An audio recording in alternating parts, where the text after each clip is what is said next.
কবি তার অমলকান্তি কবিতাটিতে অর্থাৎ নীরেন্দ্রনাথ চক্রবর্তী কবিতার অঙ্গনে এনেছিলেন বিরাট পরিবর্তন।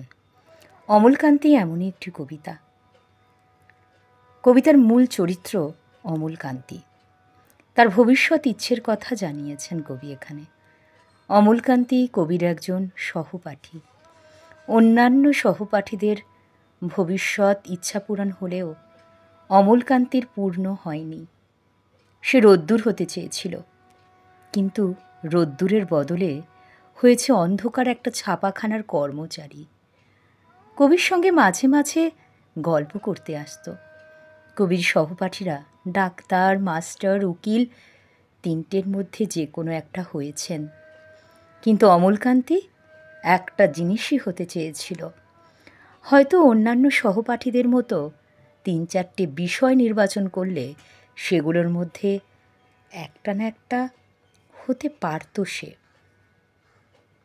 নীরেন্দ্রনাথ চক্রবর্তীর এই কবিতাটা আইসিএসসিতে আছে। আমি এখন একটি প্রশ্ন উত্তর নিয়ে আলোচনা করছি। দেখে ভারী কষ্ট হতো আমাদের। কার লেখা কোন কবিতার অংশ? বক্তাকে আমাদের বলতে কাদের কথা বলা হয়েছে? কাকে দেখে কষ্ট হতো?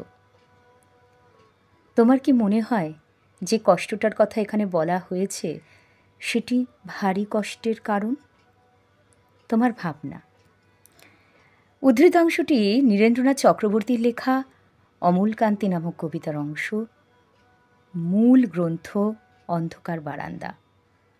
বক্তা হচ্ছেন নীরেন্দ্রনাথ চক্রবর্তী। আমাদের বলতে কবি সহপাঠীদের কথা বলা হয়েছে। অমলকান্তিকে দেখে কষ্ট হতো। আমরা পৃথিবীর সব মানুষকে আত্মীয় করে নিতে চাই। তখন সে শান্তি সুখ বিরাজ করে। মনে হয় স্বর্গ বুঝি মর্তের মাটিতে নেমে এসেছে। শ্রেণীকক্ষের ছাত্র ছাত্রীরা পরস্পরের বন্ধুর মতো। তারা একে অপরের সমব্যথী হয়ে ওঠে।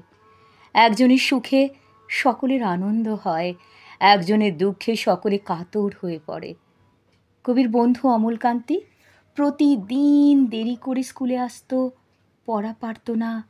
শব্দরূপ জিজ্ঞাসা করলে সে জানলার দিকে তাকিয়ে থাকত। তার এই অসহায় অবস্থা দেখে কবি এবং কবিরা, তার বন্ধুরা ভারী কষ্ট পেতেন, বিশেষ করে কবি। আজকে এই পর্যন্তই থাক। ধন্যবাদ।